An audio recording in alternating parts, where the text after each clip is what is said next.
Good morning दोस्तों, सुप्रभात। तो जिस तरीके से आप लोग जानते हैं कि कल हम लोगों ने मैथ्स के कुछ क्वेश्चंस प्रीवियस ईयर पेपर के सॉल्व किए थे, तो आज हम फिर से उसी सीरीज को आगे बढ़ाने के लिए कुछ क्वेश्चंस लेकर आए हैं। अगर आप सभी लोग चाहते हैं कि आप लोगों के 10th क्लास में परसेंटेज अच्छे आए, तो उसमें मैथ्स का बहुत अच्छा रोल प्ले होता है। और अगर आप लोग चाहते हैं कि मैथ्स में आपके अच्छे मार्क्स बने, सारे क्वेश्चन सॉल्व करके आओ, तो आप लोगों को इसके लिए जुड़ना होगा मुझसे। मैं आप लोगों को क्वेश्चंस करा रही हूँ मैथ्स के पुराने, तो इसका मतलब ये है कि उसी से रिलेटेड क्वेश्चंस आने वाले हैं एग्जाम्स में।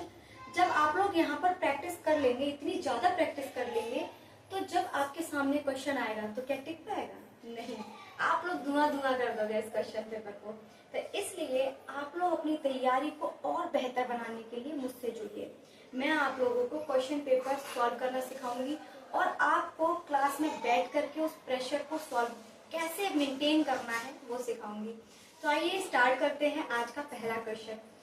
हाँ, और एक बात और, जब मैं क्वेश्चन को आपके सामने लिख रही हूँ, जब आपके सामने क्वेश्चन में पढ़ रही हूँ, तो आप वीडियो को पॉज करें और उस क्वेश्चन को अपने आप सॉल्व करने की कोशिश करें। उसके बाद मेरे सॉल्यूशन से अपने सॉल्यूशन को मैच करें। अगर आपका सॉल्यूशन राइट आता है तो आप सही प्रिपरेशन कर रहे हैं, और अगर नहीं आ रहा है तो आप उससे सीखने की कोशिश कीजिए। चलिए आइए पहला क्वेश्चन पढ़ते हैं। तो पहला क्वेश्चन है, संख्या 156 का अभाज्य गुणनखंड होगा। तो संख्या 156 का अभाज्य गुणनखंड होगा। अभाज्य का मतलब क्या होता है? अभाज्य संख्या वे संख्या जिनमें भाग नहीं जाता किसी से भी। तो आइए हम इसको तोड़ते हैं 156 को अभाज्य संख्याओं में। तो अभाज्य संख्या में तोड़ेंगे तो देखते हैं कि 4 का मल्टीप्लाई करते हैं। 4 चौक 4 दिया 12, 4 से 4 दिया 12, और यहाँ पे बचता है सबसे पहले 2 में माइंड 2 से 2 अट्ठे 16 और 2 अट्ठे 16। आपके कितना बचता है? 2 सत्ते 14 और 2 अट्ठे 16। फिर से आपका 2 तिया 6 और 2 निम 18, और ये आपका मल्टीप्लाई 39 इसमें टूटता है। अब आप 39 को भी तोड़ लीजिए। 2 मल्टीप्लाई बाई 2 मल्टीप्लाई बाई, इसे तोड़ेंगे आप 3 मल्टीप्लाई बाई 30। अब 2 की पावर 2 बना लीजिए इसे, 3 इंटू 30। तो आप लोग देख सकते हैं कि आपके जो अभाज्य संख्या के गुणनखंड होंगे वो होंगे आपके लिए। क्वेश्चन नंबर फर्स्ट का ये आपका सॉल्यूशन है। अगर आप लोगों को समझ में नहीं आया तो मैं एक और समझाती हूँ। आपको क्वेश्चन दिया है 156 का अभाज्य गुणनखंड होगा, तो अभाज्य गुणनखंड हमको इसका निकालना है। तो जब हम इसका अभाज्य गुणनखंड निकालेंगे तो इसको हम छोटे छोटे टुकड़ों में डिवाइड करेंगे संख्याओं।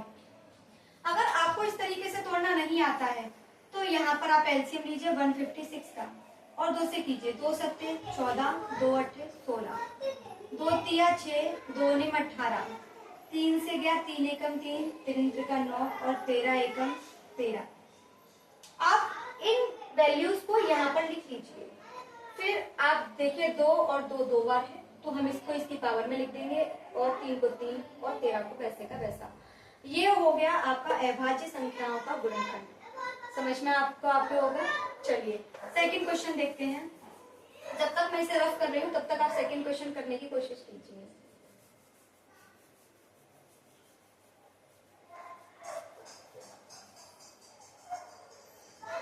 आइए, तो सेकंड क्वेश्चन क्या है? आशा करती हूँ कि आप लोगों ने कोशिश की होगी करने की। सेकंड क्वेश्चन है, यदि सेक थीटा बराबर 2 है तो थीटा का मान होगा।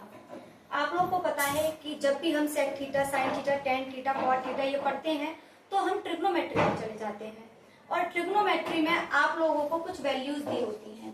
तो आप लोगों को सेक थीटा बराबर 2 है तो थीटा का मान होगा। तो देखते हैं कि थीटा का मान क्या होगा। सेक थीटा बराबर 2 दे रखा है।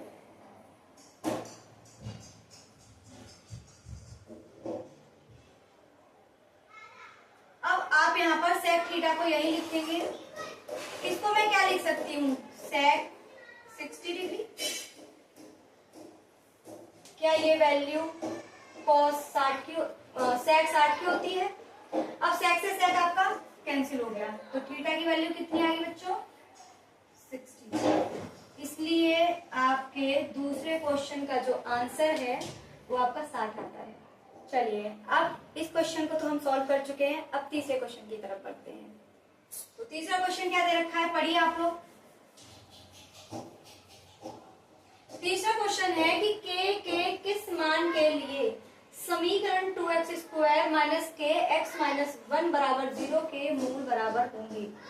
जब भी मैंने आपको कल भी बताया था कि आपको मूल दे रखा हो, इक्वेशन दे रखी हो, तो आप समझ जाइए कि यह प्रश्न द्विघात समीकरण से लिया गया है। अब हमें द्विघात समीकरण में जाना है। द्विघात समीकरण में मैं आपको कुछ कल बहुत सारे फॉर्मूले करा चुकी थी। तो द्विघात समीकरण से रिलेटेड कुछ फॉर्मूले हैं। सबसे पहले आपके पास एक इक्वेशन आती है इस तरीके से, आपको इसमें अल्फा प्लस बीटा और अल्फा इंटू बीटा यानी कि योग और गुणनफल दो चीजें पता होनी चाहिए, माइनस के b बट्टे a और c बट्टे a। एक तो आपका ये वाला फॉर्मूले से सॉल्व होती है वैल्यूज, लेकिन आपके पास उन्होंने बोला है मूल बराबर होंगे। तो हमारे पास d is equal to 0, d is greater than 0 and d is lesser than 0। हमारे पास कुछ ये फॉर्मूले भी होते हैं जहां पर d की वैल्यू होती है b² माइनस के 4ac। हमसे कहा गया है कि k के किस मान के लिए समीकरण के मूल बराबर होंगे, यानी कि हमें ये देखना है कि d के किस वैल्यू के लिए मान क्या होंगे, 0 आएंगे। तो आइए हम यहाँ से शुरुआत करते हैं।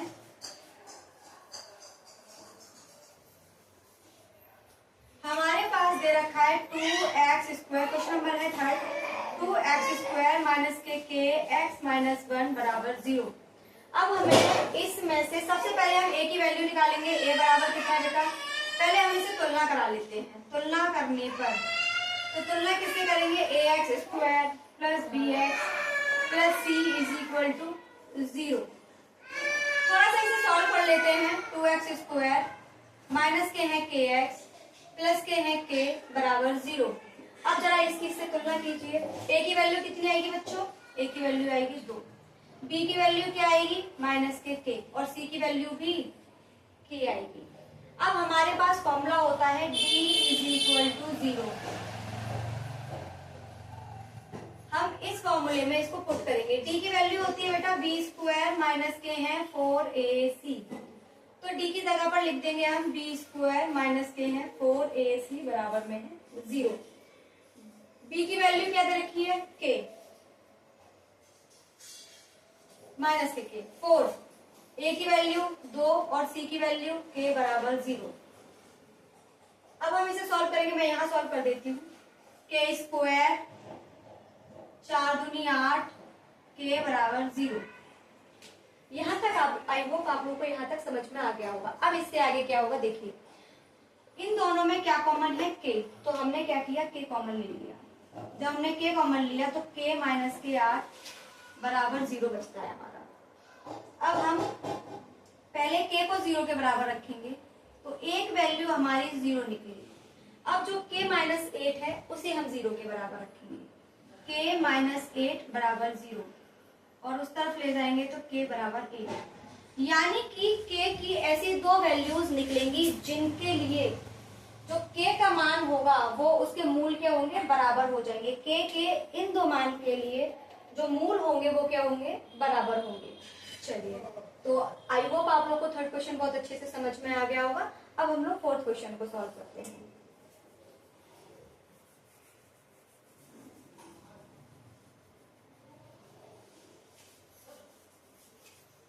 तो बच्चों फोर्थ क्वेश्चन क्या कह रहा है, देखिए फोर्थ क्वेश्चन में आप लोगों को जैसे कि यहाँ लिखा है a5,1 b, ये पॉइंट्स दे रखे हैं, इसमें कुछ ट्रायंगल के शेष और माध्यिका की लंबाई। जब भी डिस्टेंस की बात आए, 2 पॉइंट के बीच में 3 पॉइंट के बीच में डिस्टेंस पूछा जाए तो याद रखिएगा कोऑर्डिनेट ज्योमेट्री यानी कि ज्यामिति, निर्देशन ज्यामिति से संबंधित ये प्रश्न पूछा गया है। ये क्वेश्चन मैंने आपको कल भी बताया था। तो अब हम लोग को एक ट्रायंगल दे रखा है इस तरीके से A B C। A के जो वैल्यूज दे रखे हैं 5,1, B के दे रखे हैं -3, -2, और सी का दे रखा है -1,8। ये क्वेश्चन आप लोगों को दिया गया है। अब उसने बोला है कि शीर्ष ए से, ए क्या है बेटा इसमें, ए आपका शीर्ष है। उसने बोला है कि शीर्ष ए से बीसी पर एक माध्यिका खींची गई है और इस माध्यिका की आपको डिस्टेंस पूछ रहा है। इस माध्यिका की क्या पूछ रहा है वो आपसे, डिस्टेंस पूछ रहा है। अब हमसे माध्यिका की डिस्टेंस पूछी गई है तो हमें ये पता होना चाहिए कि माध्यिका कितनी है। माध्यिका के हमें यहाँ पर पॉइंट पता होने चाहिए। तो माध्यिका निकालने के लिए हमें पॉइंट पता होने चाहिए। तो वो पॉइंट हम किससे निकालेंगे, पॉइंट बी और पॉइंट सी से। जब हम पॉइंट बी और पॉइंट सी को उठाएंगे तो इसके लिए फॉर्मूला होता है, ये मिड पॉइंट हो जाएगा इसका। बी और सी के लिए मैंने यहाँ डी मान लिया, तो बी और सी के लिए जो डी है वो क्या है, इसका मिड पॉइंट है, मध्य बिंदु है। और मध्य बिंदु का फॉर्मूला होता है आपका ये,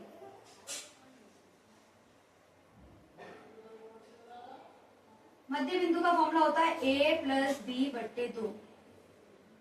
तो हम सबसे पहले b और c के बीच के पॉइंट को निकालेंगे, यानी कि d को निकालेंगे, d के वैल्यूज फाइंड करेंगे मध्य बिंदु। तो मध्य बिंदु पता करेंगे हम लोग। तो मध्य बिंदु पता करने के लिए हमें इसको पुट करना होगा किसमें, इस फॉर्मूले में। जब हम पॉइंट्स के लिए फॉर्मूला पुट करते हैं तो हमारे लिए होता है x1 प्लस के है x2 बट्टे 2, y1 प्लस y2 बट्टे 2।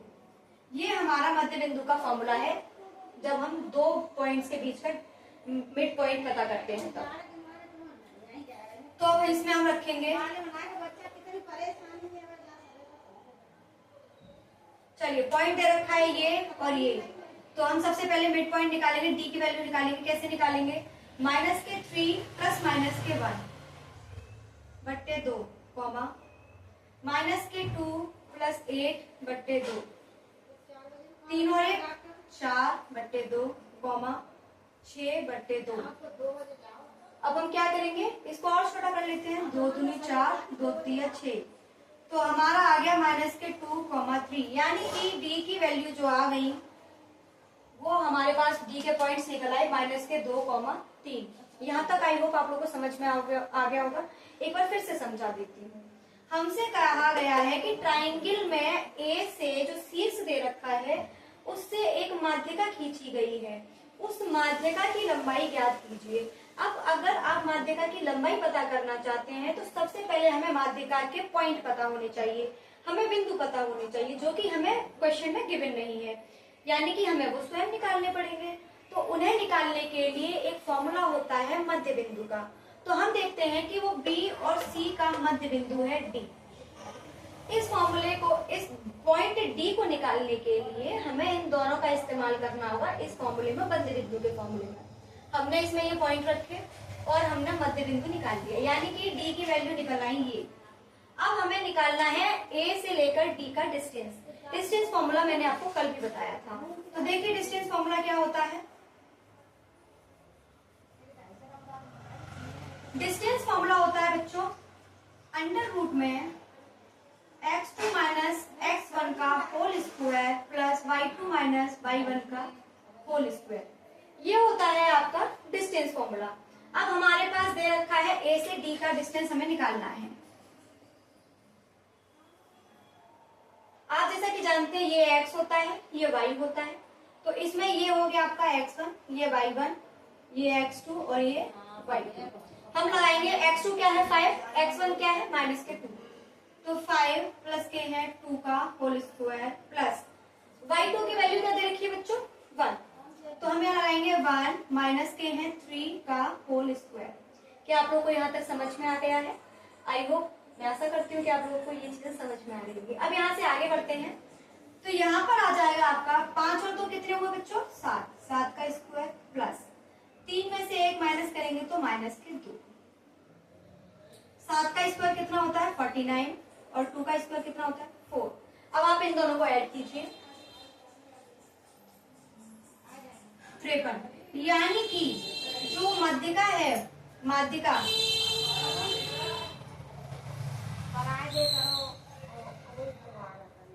एडी, जो माध्यिका है एडी, उसका डिस्टेंस आपका निकल कर आ गया 53। आशा करती हूँ कि आपको ये क्वेश्चंस बहुत अच्छे से समझ में आ गए होंगे। और मैं आप लोगों के लिए एक क्वेश्चन है जो होमवर्क में लिख कर लाई हूँ, वो आप लोगों को घर से करके लेकर आना है और मुझे आंसर कमेंट बॉक्स में करके दिखाना है। ठीक है, तो क्वेश्चन इज दिस। तो क्वेश्चन है आपका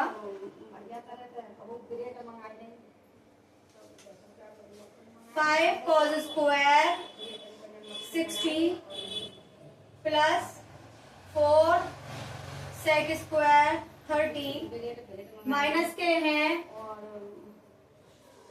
मम्मी मैं पढ़ना ही चाहिए,